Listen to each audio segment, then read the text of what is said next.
This is a really simple, something I have been contemplating since I first started studying hypnosis is I wanted to understand the mechanism underneath. Like I want to understand why it works when it works.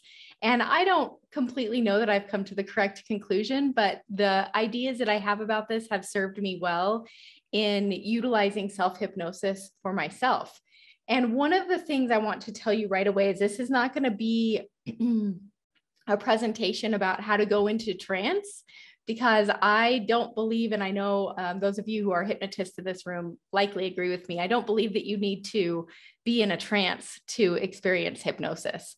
When a person has limiting beliefs about themselves and they say things like, I'm depressed, or I'm not good at this, or I am terrible at remembering names. This is something that I say sometimes. It acts as a self-fulfilling prophecy because the unconscious mind or the subconscious mind, I was taught unconscious. It's the same thing as subconscious. Doesn't know, it doesn't want to make you a liar. It desperately wants to make the statements that you say about yourself true. So when you say certain things about yourself, and you notice, oh, I was right. Look, I knew this would happen. It's because the unconscious mind, and this isn't always the case, but often it's tuning the reticular activating system of the mind to make what you're saying true. It cancels out all the other information that might be to the contrary. It goes into the part of your brain that remembers names and blocks you off from that access, so you can't remember that name when you say, oh, I'm terrible at remembering names. And I just want to say really quickly, I have two little grandbabies, and they like the show Hey Bear. And I just have to say, if any of you have not seen Hey Bear, you have to go check it out. It's the most trancy, I feel like it's the most trancy show on TV. And I feel like if a person can watch that show, if a person cannot watch that show all the way through without zoning out, then you are an excellent hypnotic subject. All right. If you've ever watched a stage hypnosis show and you see the people up on stage fanning themselves because they're imagining that they're in the hot, hot sun on the beach, or clucking like a chicken because the stage hypnotist is telling them that they are in the barnyard and they can smell that hay. This is not the style of hypnosis. I've never done a stage show. I might do it someday just to get out of my comfort zone and see what happens. But I believe that what you're going to learn today is the exact same.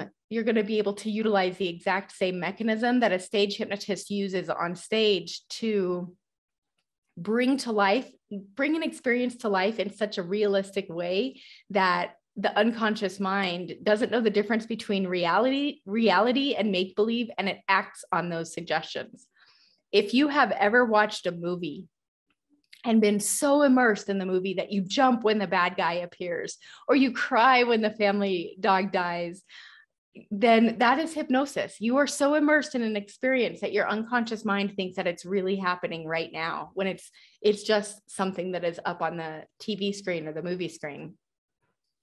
And the exercise that I want to teach you today is I want to guide you through a self-hypnosis exercise where I'm going to ask you to do the things I ask you. I'm not going to hypnotize you. I'm going to ask you to hypnotize yourself and be amazed at how well it works. And know that in the future, anytime you want to utilize this principle to hypnotize yourself, to remember to do something that perhaps you chronically forget or feel disempowered to do, you'll be able to do it. So an example of this could be in the context of weight management. Often when I'm teaching people tools for stepping outside of cravings, they'll say, I knew you taught me that tool, but by the time I remembered to use it, I was already halfway through the cheesecake. Or it's that they forget to use it when it's time to use it. And so this protocol is an incredible way to overcome that obstacle. So I'm going to, with your permission, I'm going to show you how to hypnotize yourself to start brushing your teeth with your opposite hand. So if you regularly brush your teeth with your right hand, you're going to start brushing your teeth with your left hand. And one of the most beneficial things about this exercise is that it teaches you to start getting comfortable being uncomfortable. It helps you understand that so much of what we do, when a person struggles with anxiety, when a person struggles with depression, and I know this is a bold and controversial statement, but the reason I became a hypnotist is because it helped me step out of lifelong depression and multiple severe depression diagnoses. When a person struggles with any kind of addictive behavior, and I believe that melancholy and anxiety are addictive behaviors, that pessimism is an addictive behavior. Anytime a person struggles with those things, it's because it's habitual. It's become really comfortable, and the unconscious mind makes it happen automatically. If you were doing it on purpose, it would be really easy to stop. But the very fact that it happens on its own means that it's an automatic program that you've set up. And this exercise that I'm going to show you, brushing your teeth with your opposite hand, starts to show the unconscious mind. It's kind of a silly way to ingrain a principle in your mind, which is that it's going to feel uncomfortable to change your habits. And BJ Fogg, if you haven't seen BJ Fogg's TED Talk called Tiny Habits, I highly recommend it. It's one of the most profound it will give you a profound aha moment about why hypnosis works when it works. But this exercise will help you start to understand, okay, when that overeating thing that I do, that thing that I've been calling a sugar addiction, what if that's just a habit and I can step out of it by doing this? So first, I'm going to walk you through hypnotizing yourself to brush your teeth with your opposite hand. And then I'm going to unpack how this can help you in other areas of your life. So I'd like you to imagine, and if you're not good at visualizing, or that's something that you've said about yourself in the past, that's totally okay. This works just as well. I'd like you just to pretend that you could float up high, and it's tonight when you're going to brush your teeth, or whenever you brush your teeth next, that you could float up high and that you could just look down at yourself and see yourself down there getting ready to reach for your toothbrush. And as soon as you see your hand reaching out, it's like you notice yourself remember, and you switch and you pick up your toothbrush with the opposite hand as usual. And then you look at yourself down there and you see yourself squirting your toothpaste on the toothbrush with the opposite hand, and then brushing your teeth with that opposite hand. And you might notice that it looks kind of awkward, that your shoulder is trying to figure out how to move. Your elbow is trying to figure out how to move. And you watch me, maybe there's extra drool dribbling down your face because this is all new and it feels really strange. Imagine that you could see yourself down there, and you could see like a thought bubble coming out of your head, that you could tell what you're thinking as you're down there. And you notice that it's almost like a mantra that's being chanted, and it's saying, uncomfortable things soon become automatic. Uncomfortable things soon become automatic. This is what happened the first time a person experienced a food craving. Maybe they used that food as a Band-Aid, or they saw their parent doing that, or they saw a friend doing that, and they thought, oh, that's kind of weird. And it wasn't natural. I promise this was not natural. It's not the way you were born. It's not the way you were wired.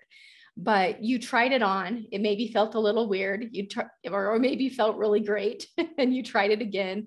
And soon that became your new comfort zone. Same thing with people who struggle with anxiety or depression. It felt uncomfortable at first, but it became this habitual thing. And now it's just a comfortable way of showing up. Even though it sucks, it's still in our comfort zone. So as you look down there and you notice that you down there is literally rewiring their brain to start to understand, I can get out of my comfort zone. I can do new things. And here's where the hypnotic part comes in. I want you to imagine that you could float down, hit the rewind button, and go into just before that you walks into the bathroom or wherever it is that you brush your teeth. And imagine that you could be in that body right now. If you don't think you're good at self-hypnosis, just do this as your 5-year-old self. If you don't think you can remember what it's like to be 5, just pretend. So imagine that you're in your body right now. It's the time of day when you brush your teeth. You're walking into that room where you brush your teeth, and you're seeing what you see. You're looking around at the things that you see in your bathroom. I'm assuming that's where you brush your teeth. If not, plug in your own sites. You're hearing whatever you hear when you're in the bathroom. You are smelling whatever you smell when you're in the bathroom. And you feel the floor underneath your feet. Perhaps you hear the sound your feet make as you walk across the room. And now I want you to vividly imagine that you are reaching out, like feel your arm moving and reaching out to grab that toothbrush. And as you reach for that toothbrush, I want you to notice that, oh yeah, I'm going to opposite brush. And you take your hand back and you literally reach out and grab that toothbrush with the opposite hand. I'm realizing as I say this, at the end of the day, I brush my teeth in the shower. And so I reach up to get my toothbrush out of the shower. And so I'm doing this for myself right now as I'm talking you through it. And now I want you to vividly imagine that you can feel that toothbrush in your hand, and you pick up the toothpaste with the other hand and you squirt it on there, and you notice that it feels kind of strange. And then you put the toothbrush in your mouth and you brush your teeth, and you hear yourself saying, mentally rehearse this right now, uncomfortable things soon become automatic.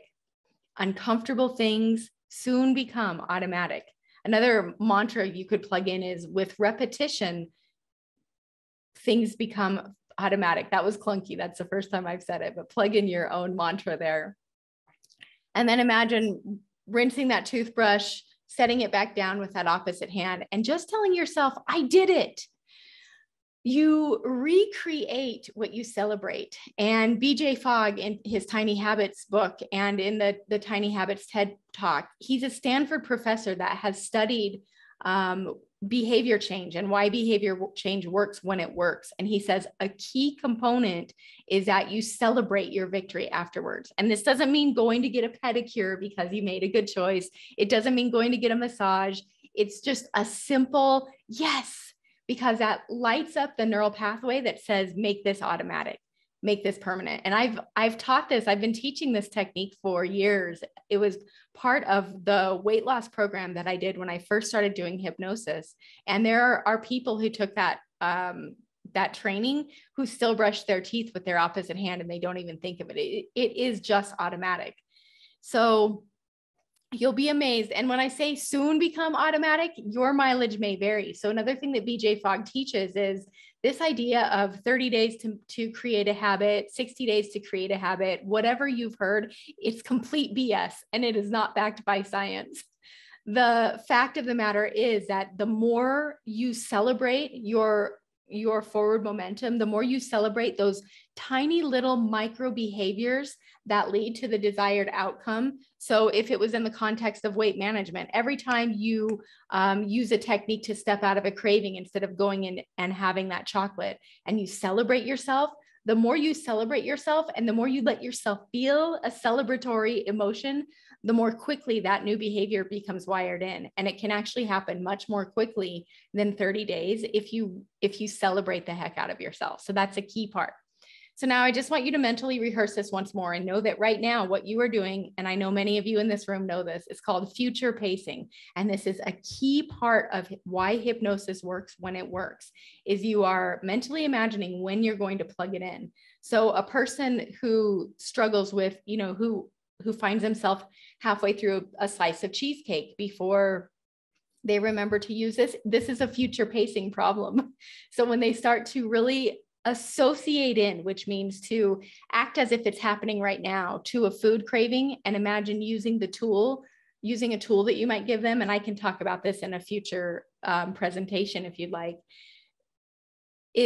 When they future pace themselves, it creates an automaticity. You're telling the unconscious mind, this is what I want to turn into an automatic behavior. So let's do it one more time.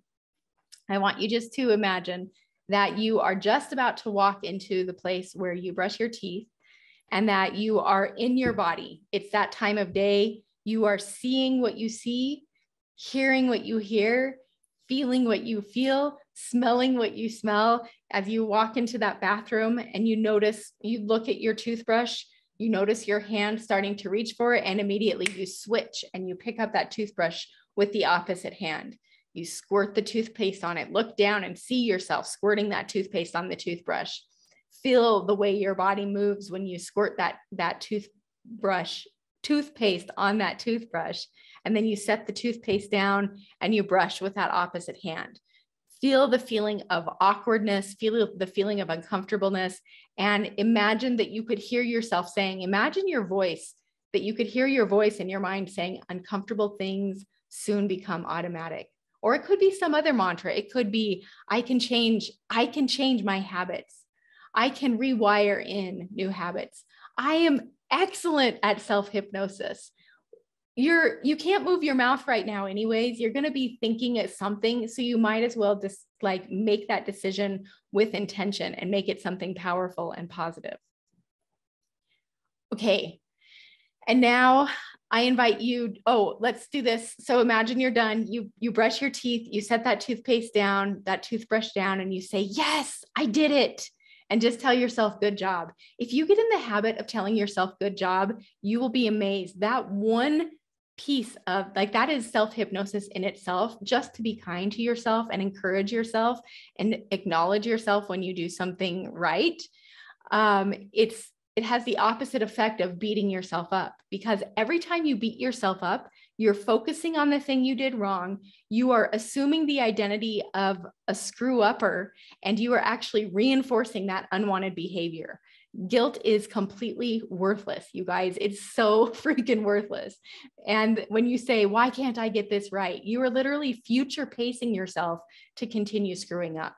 So when you acknowledge and you focus on the behavior you want, it allows you to start plugging that behavior in automatically. And it really does become automatic. At first, it's uncomfortable. It's going to feel weird. You're going to feel like you don't want to, but with repetition and celebration, it becomes automatic. I like that. With repetition and celebration, it becomes automatic. So I invite you to think about where you are going to plug this behavior in your life. Like, what is a habit, a habitual way of feeling or thinking or acting that is a problem for you, that you don't like and that you wish you could change and that you haven't been able to change because it's an unconscious habit. And since I've just given you the key, like, this is so profound. This really, it's simple and easy, but it will change your life when you plug it in. And so I want to know where is a place that you're going to plug this into your own life. And if you're here in Clubhouse, I encourage you to click that little paper airplane and just write it down there. I won't read it out loud, but it would be for my own gratification when I look at it later. And when you set it, create an intention for your unconscious mind, and you say, this is what I want. It can be that simple. I was talking to my coach, Matt Dixon, who was here in this room yesterday, and he was talking about how he uses something like this to sleep well at night. If he finds himself not sleeping well, he will just tell his unconscious mind, which is as easy as just simply pretending you're telling your unconscious mind. You don't have to go into a trance or get fancy. Just say, it's my intention to sleep for 8 hours and wake up feeling rested and revitalized and refreshed. And you can do the same thing by writing here in Clubhouse, or if you're watching me on YouTube or some other platform, write in the comments below where you're going to plug this in.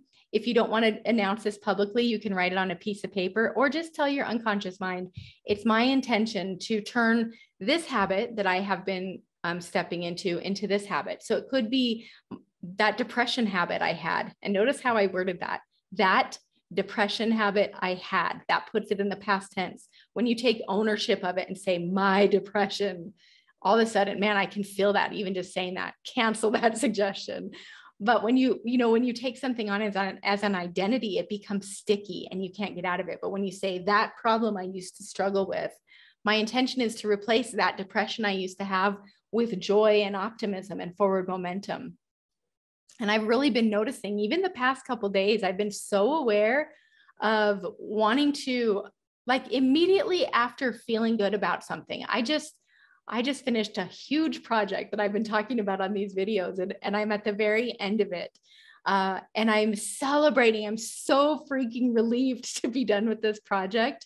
It's been I think 5 months. Yeah, I think a 5-month project, if my math is correct. And I woke up just almost in vacation mode.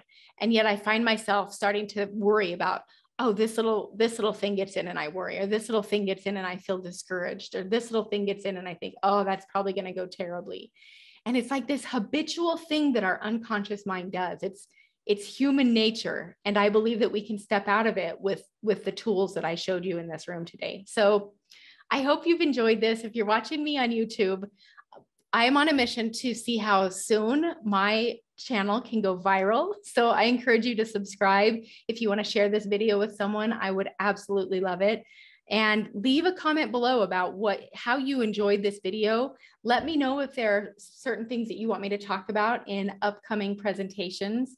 I'm so grateful to all of you who are here. Those of you who are here live in Clubhouse, you're helping me so much to see people that I'm actually talking to. And many of you I know. And so I'm imagining just being in the room with you, and it helps me I think it helps me speak more effectively in these presentations. So thank you for being here.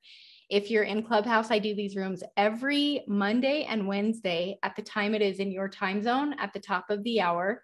And I would love to see you here on Wednesday. Have a beautiful day, my friends.